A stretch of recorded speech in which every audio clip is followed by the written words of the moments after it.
لیکن اس نے ایک نہ سنی اور ہسپتال پہنچ گیا۔ وہاں جا کر دیکھا تو زارا کو ہوش آ چکا تھا، لیکن وہ اب بھی نیم غنودگی میں تھے اور اس کے چہرے کے تاثر بالکل سرد تھے۔ وہ ہسپتال کے کمرے کی چھت کو گھور رہے تھے۔ حمید صاحب نے سفیان کو آتا دیکھا تو انہوں نے غصے میں اس کا گریبان پکڑ ڈالا اور اس کے ساتھ لڑنے لگے۔ اس کو گالیاں دیتے ہوئے انہوں نے سفیان کے منہ پر ایک تھپڑ دے مارا۔ پہلے ہی وہ ماں کی مار کھا کر آیا تھا۔ ماموں کا یہ رویہ دیکھ کر اسے کچھ بولا نہ گیا، بلکہ اس نے سر جھکا لیا اور چور نظروں سے زارا کی طرف دیکھنے لگا۔ حمید صاحب کہنے لگے، نکل جاؤ یہاں سے، ورنہ مجھ سے برا کوئی نہیں ہوگا۔ وہ کہنے لگا، ماموں میں آپ کو سب بتاتا ہوں، مجھے غلط فہمی ہو گئی تھی اور اس غلط فہمی میں نے ایک اور غلط فیصلہ کر ڈالا، مجھے معاف کر دیجیے، زارا خدا کا واسطہ ہے مجھے معاف کر دو۔ وہ اس کے پاؤں پڑ گیا، جبکہ زارا نیم غنودگی میں بھی سفیان کی آواز سنتے ہوئے اپنے پاؤں پرے کرنے لگے۔ سفیان نے اس کا رویہ دیکھا تو روتے ہوئے کہنے لگا، خدا کا واسطہ ہے مجھے معاف کر دو، مجھ سے بہت بڑی غلط فہمی ہو گئی ہے، مجھے اس احتشام پر یقین ہی نہیں کرنا چاہیے تھا، ورنہ حالات آج مختلف ہوتے۔ تبھی حمید صاحب نے ہسپتال کی سیکیورٹی والوں کو بلایا اور وہ سفیان کو گھسیٹتے ہوئے کمرے سے کھینچ گئے، جبکہ سفیان رو رہا تھا اور کہہ رہا تھا، مجھے معاف کر دو زارا، میری اس میں کوئی غلطی نہیں تھی۔ ڈاکٹرز جو وزٹ پہ تھے وہ سفیان کو ٹوکنے لگے کہ شور مت کیجیے، مریض پریشان ہو رہے ہیں، لیکن وہ متواتر چیختے ہوئے گارڈ سے اپنا آپ چھڑوا رہا تھا۔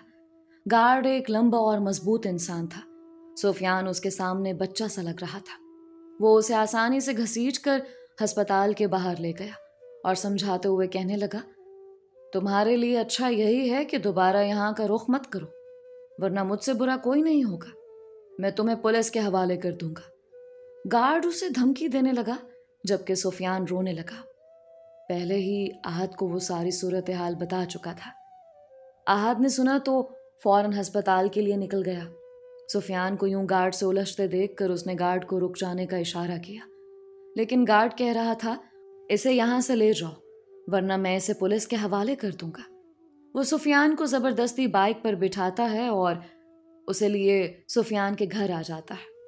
سامنے ہی اس کی ماں حفظہ خاتون صوفے پر بے سدھ لیٹی ہوئی تھی۔ ان کی آنکھوں سے آنسو بہہ رہے تھے۔ وہ احد اور سفیان کو ایک ساتھ دیکھتی ہیں تو چونک جاتی ہیں اور غصے سے بیٹے سے منہ ہی پھیر لیتی ہیں۔ احد آ کر حفظہ خاتون کو ساری حقیقت بتاتا ہے۔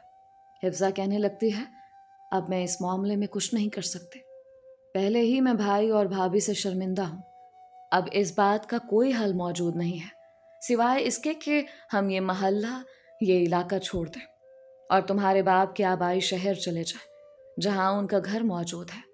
ایک محلے میں رہتے ہوئے میں کیسے اپنے بھائی اور بھابھی کا سامنا کروں گی؟ وہ روتے ہوئے سر صوفے کی پشت سے ٹکا دیتی ہے۔ سفیان ان کے قدموں میں بیٹھ جاتا ہے اور کہنے لگتا ہے، امی آپ روئے نہیں، میں سب کچھ ٹھیک کر دوں گا، احد ہے نا میرے ساتھ۔ احد اسے اس بات کا یقین دلاتا ہے کہ جلد ہی ہم اس چیز کا حل ڈھونڈ لیں گے۔ زارا بھابھی کو ہوش آ چکا ہے، ہم ان سے بات کریں گے، وہ مان جائیں گے۔ زارا کو ہوش آ جاتا ہے۔ یہ بات تو سن کر حفظہ خاتون اٹھ کر شکرانے کے نوافل ادا کرنے لگتی ہیں، جبکہ احد اور سفیان احتشام کے بارے میں معلوم کرنے لگتے ہیں کہ وہ اب کہاں ہے اور اس نے ایسی سازش کیوں رچی ہے۔ سفیان کہتا ہے کہ میں اسے جیل کی سلاخوں کے پیچھے قید کروا کر ہی دم لوں گا۔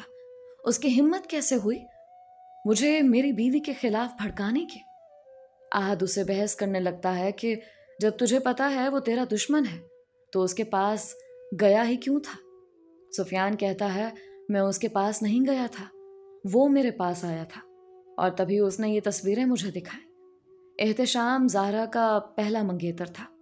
سفیان کی دھمکیوں کی وجہ سے حفظہ خاتون بھائی اور بھابھی کے سامنے زارا کے لیے ہاتھ پھیلانے کے لیے مجبور ہو گئی تھیں۔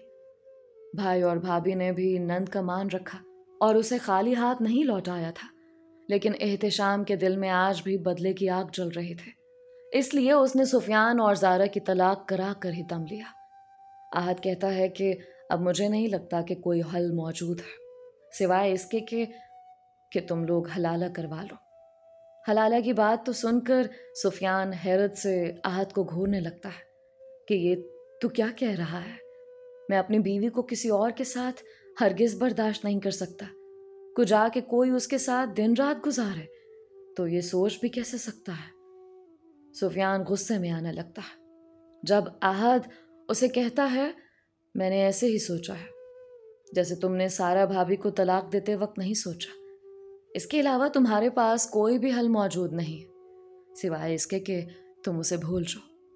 سفیان احد کی بات پر غور کرنے لگتا ہے، تبھی وہ کہتا ہے لیکن حلالہ کے لیے تو کوئی شخص چاہیے، اور وہ شخص کون ہوگا؟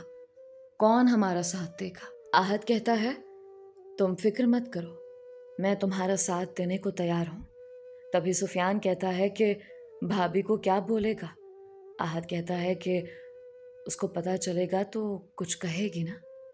احد اتنی بڑی بات کہہ تو دیتا ہے لیکن اسے بہت شرم محسوس ہو رہی ہوتی ہے کہ جس لڑکی کو وہ اتنے عرصے سے بھابھی کے روپ میں دیکھ رہا ہے کل کو وہ اس کے ساتھ حلالہ کرنے جا رہا ہے۔ وہ کہتا ہے اگر بھابھی نہ مانی تو سفیان تو کیا کرے گا؟ سفیان کہتا ہے تم فکر مت کرو، یہ سب میں دیکھ لوں گا، لیکن میں تمہارا یہ احسان کبھی بھی نہیں بھولوں گا۔ یہ کہتے ہوئے سفیان احد کے گلے سے لگ جاتا ہے، اس کے بعد اپنے گھر کو روانہ ہو جاتا ہے۔ سفیان ماں سے بات کرنے کے لیے اس کے کمرے میں چلا جاتا ہے۔ اس کی ماں اس کا ساتھ دینے سے صاف انکار کر دیتی ہے، اس لیے وہ اپنے ماموں کے پاس جا کر درخواست کرنے لگتا ہے کہ میں کبھی بھی دوبارہ ایسا نہیں کروں گا، زارا کو کوئی بھی غم نہیں دوں گا، آپ بس مجھے معاف کر دیجیے۔ اس کا باپ کہتا ہے کہ اگر زارا تمہیں معاف کر دیتی ہے تو ہم بھی تمہیں معاف کر دیں گے۔ سفیان زارا کی طرف مدد طلب نظروں سے دیکھتا ہے تو وہ اسے منہ ہی پھیر لیتی ہے۔ سفیان سب کو کمرے سے باہر جانے کا بولتا ہے اور خود ہی زارا کو حلالہ کے لیے منانے لگتا ہے۔ وہ روتے ہوئے چھت کو گھورتی رہتی ہے اور سفیان کے کسی بات کا جواب نہیں دیتے۔ وہ سوچنے کے لیے کچھ وقت مانگتی ہے۔ سفیان ماموں کے گھر سے اپنے گھر آ جاتا ہے اور شدت سے انتظار کرنے لگتا ہے کہ کب زارا جواب دے۔ تبھی زارا کے نمبر سے ایک میسج ریسیو ہوتا ہے جس میں وہ حلالہ کے لیے مان جاتے ہیں۔ وہ میسج پڑھ کر بہت خوش ہو جاتا ہے اور زارا کو شکریہ کا میسج سینڈ کرتا ہے۔ اس کے بعد احد کو تیار رہنے کے لیے میسج کر کے وہ اپنی ماں کو جا کر یہ خوشخبری سناتا ہے۔ اگلے دن وہ اپنی آنکھوں کے سامنے اپنے ہاتھوں سے زارا کو احد کے حوالے کر دیتا ہے۔ اس کے دل کی دھڑکن معمول کی رفتار سے ہٹ کر چل رہی ہوتی ہے۔ ایسا لگتا ہے جیسے اس کے چہرے پر صدیوں کی تھکن موجود ہے۔ اسے ایسے محسوس ہو رہا ہے جیسے دنیا بھر کی پریشانیوں کا بوجھ اس کے سر پر آن گرا ہے۔ اللہ اللہ کر کے وہ رات گزرتی ہے اور اس کو لگتا ہے جیسے وہ اس آزمائش میں کامیاب ہوا ہے اور اس نے جو گناہ کیا ہے اس سے اس کی سزا دنیا میں ہی مل چکی ہے۔ صبح وہ دھڑکتے دل کے ساتھ احد کے گھر پہنچ جاتا ہے جہاں اس کی پہلی بیوی رخسانہ گھر میں موجود نہیں ہوتی۔ وہ پچھلے کچھ دنوں سے اپنی ماں کی تیمارداری کے واسطے گاؤں گئی ہوتی ہے۔ اس کو معلوم ہی نہیں ہوتا کہ اس کے شوہر نے دوست کی مدد کے واسطے ایک اور نکاح کر لیا ہے۔ جب مسلسل بیل بجانے پر احد باہر نہیں آتا تو سفیان اسے کالز کرنے لگتا ہے۔ تبھی دروازہ کھولنے زارا آتی ہے۔ وہ بہت خوش دکھائی دیتی ہے۔ اس کے چہرے پر ایک الگ ہی نور موجود ہوتا ہے۔ وہ خوش دلی سے دروازہ کھولتی ہے اور اسے کہتی ہے کہ آپ بیٹھک میں بیٹھ جائیں، احد آتے ہی ہوں گے۔ یہ سن کر سفیان حیرت سے گنگ ہو کر زارا کو دیکھنے لگتا ہے۔ اس کا بدلتا رویہ سفیان کو بہت کچھ باور کرا رہا تھا۔ اگر وہ دونوں گھر میں اکیلے ہیں اور رخسانہ بھابھی موجود نہیں ہے تو وہ اسے گھر کے اندر آنے سے کیوں روک رہی ہے اور اس سے پردہ کیوں کر رہی ہے؟ ان سوچوں نے سفیان کو سوچنے پر مجبور کر دیا کہ کہیں وہ لوگ مکر تو نہیں گئے۔ سوچوں میں گھرا سر چکراتے ہوئے وہ بیٹھک میں جا بیٹھتا ہے۔ اس کی ذرا سی تکلیف پر چونک جانے والی زارا سے اتنا بھی نہیں پوچھا گیا کہ اس کے سر پر اتنی بڑی پٹی کیوں بندھی ہوئی ہے، چوٹ کیسے لگے۔ وہ بس انجان سے بنی گیٹ کھول کر گھر کے اندر داخل ہو جاتے ہیں اور سفیان کو بیٹھک میں انتظار کرنے کو بولتی ہے۔ سفیان دل پر پتھر رکھ کر زارا کا یہ رویہ برداشت کرتا ہے۔ وہ اس پر کوئی رد عمل ظاہر نہیں کرتا، خاموش ہو جاتا ہے، بہت خاموش۔ کرسی پر بیٹھ جاتا ہے۔ احد کی پہلی بیوی رخسانہ ایک ان پڑھ عورت ہے۔ اس کا تعلق گاؤں سے ہے۔ احد اس کو پسند نہیں کرتا تھا، لیکن ماں کے کہنے پر اسے یہ شادی کرنی پڑتی ہے۔ رخسانہ ماں نہیں بن سکتے تھے، اس لیے وہ خود چاہتی تھی کہ احد کا نکاح کسی اور سے کر دیا جائے، یعنی اس کی دوسری شادی کر دی جائے۔ اس کے لیے اس نے اپنے شوہر کو بہت منایا تھا، لیکن وہ ہرگز شراکت داری برداشت نہیں کرنا چاہتا تھا، اس لیے مسلسل بیوی کو دوسری شادی سے انکار کرتا رہتا۔ اب خدا نے خود اسے یہ موقع دیا تھا تو وہ کیسے اس سے پیچھے ہٹ سکتا تھا؟ جب اس نے زارا کو ساری حقیقت بتائی تو وہ احد کا ساتھ دینے کو تیار ہو گئی۔ ویسے بھی وہ سفیان کے حد سے زیادہ شک کرنے اور بلا وجہ غصہ ہونے سے تنگ تھے۔ ماں باپ کی زور زبردستی پر اس نے سفیان سے شادی کی حامی بھری تھی۔ سفیان کی اسے طلاق دینے کے بعد اسے سفیان سے حد درجہ بد دل کر دیا تھا۔ اب وہ واپس لوٹ کر نہیں جانا چاہتے تھے۔ سفیان ایک دوہری شخصیت کا مالک شخص تھا۔ بچپن میں ہی اس کے والد صاحب اور اس کی ماں کی بہت لڑائیاں ہوا کرتی تھیں، جس کی وجہ سے اس کے ذہن پر بہت برا اثر پڑا۔ شک کے کیڑے نے طوالت تب پائی جب اس کی ملاقات احتشام سے ہوئی۔ احتشام ایک مطلبی اور خود غرض انسان تھا۔ اس نے زارا اور سفیان کے رشتے کو نقصان پہنچانے کے لیے زارا کی کچھ تصویریں فوٹو شاپ کرا لیں، جن کو دیکھتے ہوئے سفیان زارا کو طلاق دے بیٹھا۔ وہ مسلسل بیٹھک میں بیٹھ کر احد کا انتظار کر رہا تھا۔ اس کا بس نہیں چل رہا تھا کہ وہ گھر کے اندر گھس کر ان سے بات کرے، لیکن زارا کے محتاط رویے نے بہت کچھ باور کرا دیا تھا، اس لیے وہ جلد بازی سے کام نہیں لینا چاہتا تھا۔ گھبراہٹ میں وہ اپنے دائیں پاؤں کو مسلسل ہلا رہا تھا، جبکہ اس کے ناخن اس کے منہ میں تھے۔ وہ گھبراہٹ میں ناخن کھایا کرتا تھا، اور یہ اس کی بہت بری عادت تھی، جس کی وجہ سے بچپن میں اس کی ماں کو اسے بہت مار پڑا کرتے تھے۔ خود پر جبر کیے بیٹھا رہا، تبھی احد بیٹھک میں داخل ہوا۔ وہ نہایت ہی خوش دکھائی دے رہا تھا، اس کا چہرہ خوشی سے چمک رہا تھا۔ وہ چہرے پر ایک نرم مسکراہٹ سجائے سفیان کے پاس پڑی کرسی پر بیٹھ گیا۔ سفیان شرمندگی کے باعث سر جھکائے بیٹھا تھا۔ احد کے دوستانہ رویے نے اس میں ہمت پیدا کی تھی کہ وہ اسے دریافت کر سکے کہ وہ کب زارا کو طلاق دینے والا ہے، تاکہ وہ اسے دوبارہ نکاح کر سکے۔ سارے محلے میں طرح طرح کی باتیں ہو رہی تھیں۔ لوگ اس کے کردار پر باتیں کر رہے تھے، خاص کر زارا کے کردار پر، اور یہ سفیان سے برداشت نہیں ہو رہا تھا، اس لیے وہ چاہتا کہ جتنی جلدی ہو سکے یہ معاملہ ٹھنڈا ہو جائے، لیکن یہ معاملات بگڑتے ہی جا رہے تھے۔ ماموں مامی الگ ناراض تھے، وہ اس کی شکل بھی نہیں دیکھنا چاہتے تھے، لیکن اس کو امید تھی کہ جلد ہی سب کچھ ٹھیک ہو جائے گا اور سب پہلے کی طرح رہنے لگیں گے۔ احد اسے کہتا ہے کہ وہ جلد ہی زارا سے مشورہ کر کے اس کو طلاق دے دے گا۔ سفیان اس چیز کی فکر نہ کرے۔ سفیان کہتا ہے کہ میرا دل بہت گھبرا رہا ہے، تم لوگ جلد ہی کوئی فیصلہ کرو، میں مزید اپنی بیوی کے بغیر نہیں رہ سکتا۔ اس بات پر احد کو غصہ آنے لگتا ہے۔ وہ کہتا ہے فی الحال وہ میری بیوی ہے، اور میں چاہتا ہوں کہ تم اس کا عزت سے نام لو اور اس کو ایسے ہی سمجھو جیسے تمہارے لیے رخسانہ تھے۔ ابھی وہ لوگ آپس میں باتیں کر رہے تھے جب احد کے پاس کال آتی ہے کہ اس کی بیوی رخسانہ جس بس میں آ رہی تھی اس بس کا ایکسیڈنٹ ہو چکا ہے، جس کی وجہ سے کوئی بھی مسافر زندہ نہیں بچ سکا۔ یہ سن کر احد کی آنکھیں آنسوؤں سے بھر جاتی ہیں۔ تبھی زارا ہاتھ میں ٹرے سجائے بیٹھک میں داخل ہوتی ہے۔ احد کو اس طرح دیکھ کر وہ بے چین ہو جاتی ہے اور جلدی سے ٹیبل پر وہ ٹرے رکھتی ہے اور اسے پوچھنے لگتی ہے کہ کیا ہوا ہے۔ تبھی احد بتاتا ہے کہ اس کی پہلی بیوی کا انتقال ہو چکا ہے، جس کو سن کر زارا بہت دکھی ہو جاتی ہے۔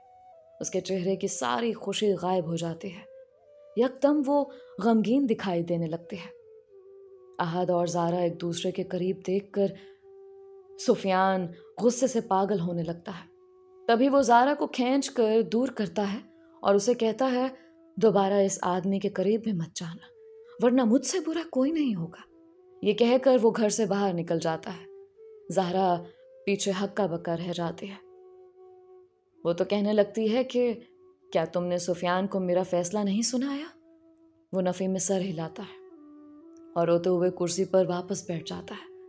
زہرا اسے تسلیاں دینے لگتی ہے۔ گھر جا کر وہ ساری حقیقت اپنی ماں کو بتاتا ہے اور اسے پوچھتا ہے کہ اب مجھے کیا کرنا چاہیے۔ اس کی ماں کہتی ہے 10-15 دن رک جاؤ، جب تک کہ احد کا غم ہلکا نہیں ہو جاتا، پھر دونوں اکٹھے چلیں گے اور اسے بات کریں گے۔ بڑی مشکلوں سے 10 دن کاٹتے وہ اس کے گھر پہنچتا ہے۔ جس دن ان لوگوں نے احد کے گھر جانا ہوتا ہے، سفیان صبح 4 بجے ہی جاگ جاتا ہے اور خدا سے گڑ گڑا کر معافیاں مانگنے لگتا ہے۔ اس کی ماں بیٹے کو اس حالت میں دیکھتی ہے تو رو دیتی ہے، پر وہ بے بس ہوتی ہے اور کچھ بھی نہیں کر پاتی۔ اسے معلوم ہوتا ہے کہ زہرا نے کیا فیصلہ کیا ہے، لیکن بیٹے کو بتاتے ہوئے اسے بہت ڈر لگتا ہے، اسی لیے وہ چپ رہتی ہے اور چاہتی ہے کہ احد کے گھر جا کر ہی سفیان کو سب کچھ معلوم ہو سکے۔ ابھی وہ لوگ گھر میں موجود ہوتے ہیں جب سفیان کے نمبر پہ نورینا بیگم کی کال آنے لگتی ہے۔ وہ بتاتی ہیں کہ حمید صاحب انتقال کر گئے ہیں۔ یہ سن کر سفیان دنگ رہ جاتا ہے اور آنکھوں میں آنسوؤں کو دھکیلتے ہوئے ماں کو بتاتا ہے۔ اس کی ماں اونچی آواز میں رونے لگتی ہے اور سینہ پیٹتے ہوئے بھابھی کے گھر چلی جاتی ہے۔ وہاں جا کر وہ بھابھی کے گلے لگتی ہے۔ 2 مہینوں میں پہلی بار اس کی بھابھی اسے مخاطب ہوتی ہیں تو وہ خوش ہو جاتی ہے، لیکن بھائی کا غم اس خوشی پر حاوی ہو جاتا ہے۔ وہ 4 پائی پکڑ کر رونے لگتی ہیں۔ آج ان کا آخری سہارا بھی انہیں اس دنیا میں اکیلا چھوڑ کر جا چکا ہوتا ہے۔ وہ بہت زیادہ غمگین ہوتی ہیں۔ سفیان فوتکی والے گھر جا کر زہرا کو دیکھنے لگتا ہے۔ وہ پہلے سے بھی زیادہ پیاری ہو چکی ہوتی ہے، یا پھر شاید اسے پیاری لگ رہی ہوتی ہے۔ ماموں کا جنازہ اٹھانے کے بعد وہ گھر لوٹ آتے ہیں۔ ماں کو پریشان دیکھ کر وہ زہرا اور احد کی طلاق کی کوئی بات نہیں کرتا۔ 2 مہینے ہو چکے ہوتے ہیں۔ سفیان بہت پریشان ہوتا ہے اور احد سے بات کرنے کی کوشش کرنے لگتا ہے، لیکن احد اسے ایک ایسی خبر سناتا ہے جسے سن کر اس کی حالت مرنے والی ہو جاتی ہے۔ احد اسے بتاتا ہے کہ زہرا اس کے بچے کی ماں بننے والی ہے، اب وہ ہرگز اسے نہیں چھوڑ سکتا۔ یہ سن کر سفیان اسے لڑنے لگتا ہے۔ دونوں کی آپس میں ہاتھا پائی ہوتی ہے۔ گلی کے لوگ ان کی آپس میں صلح کروانے کی کوشش کرنے لگتے ہیں، لیکن سفیان احد کے خون کا پیاسا ہو چکا ہوتا ہے۔ اس کا بس نہیں چلتا کہ وہ احد کا گلا دبا دے، لیکن وہ کچھ بھی نہیں کر سکتا، کیونکہ اب زہرا بھی یہی چاہتے تھے کہ وہ احد سے طلاق نہ لے، بلکہ اپنی پوری زندگی احد کے ساتھ گزارتے۔ ان دونوں کا یہ فیصلہ سن کر سفیان ٹوٹے دل کے ساتھ چھوٹے چھوٹے قدم اٹھاتا ہوا گھر جانے کے بجائے مین روڈ کی طرف جانے لگتا ہے۔ اسے اپنا کوئی بھی خیال نہیں ہوتا۔ وہ ہوش و حواس سے بیگانہ اپنے خیالوں میں سڑک پر چل رہا ہوتا ہے۔ حال ہی میں اس کے دل پر اتنا بڑا صدمہ گزرتا ہے جسے وہ برداشت نہیں کر پا رہا تھا۔ تبھی ایک ٹرک والا تیزی سے ٹرک بھگاتے ہوئے اسے کچل دیتا ہے۔ ایکسیڈنٹ ہوتا دیکھ کر بہت سے لوگ حادثے والی جگہ پر جمع ہونے لگتے ہیں۔ وہاں موجود کچھ لوگ سفیان اور احد کی دوستی سے واقف ہوتے ہیں، اس لیے احد کو کال کرتے ہیں۔ یوں ہر طرف خبر پھیلا دی جاتی ہے کہ سفیان اب اس دنیا میں نہیں رہا۔ اس کی ماں روتی تڑپتی رہ جاتی ہے، کیونکہ اس کی زندگی کا واحد سہارا آج اسے ہمیشہ ہمیشہ کے لیے اس سنگ دل اور بے درد دنیا میں چھوڑ کر جا چکا ہوتا ہے۔ اس کے اندر جینے کی امید ختم ہو چکی ہوتی ہے، لیکن اس بوڑھی عورت کا کب تک اپنی سانسوں پر بس چل سکتا تھا، اس لیے وہ زندہ رہنے پر مجبور تھے۔ سارا دن وہ بیٹے کے غم میں روتی رہتے۔ ایک دن چپکے سے اپنے بیٹے کے غم کو سینے سے لگائے وہ اپنے خالے کے حقیقی سے جا ملتی ہے۔ وہ وصیت کر جاتی ہے کہ اس کے مرنے کے بعد اس کی ساری دولت اور جائیداد زہرا کے نام کر دی جائے۔ یوں ان کے جاتے ہی ساری جائیداد زہرا کے نام ہو جاتی ہے۔ دوستو، یہ تھی زہرا اور سفیان کی تکلیف دہ کہانی۔ اس کہانی سے متعلق اپنی رائے کا اظہار ضرور کیجیے گا۔ آپ سب کے پیار اور سپورٹ کا بے حد شکریہ۔ آج کا اسپیشل تھینکس مسٹر محمد ریحان کا، جو کہ عمان سے تعلق رکھتے ہیں۔ اور مسٹر مرزا ابوذر عباس کا، جن کا تعلق کویت سے ہے۔ اگر آپ نے ابھی تک ہمارے چینل کو سبسکرائب نہیں کیا تو ابھی سبسکرائب کر لیں۔ ملتے ہیں ایک اور نئی اور منفرد کہانی کے ساتھ۔ علیزہ کنول کو اپنی دعاؤں میں یاد رکھیں۔ اللہ ہم سب کا حامی و ناصر رہے۔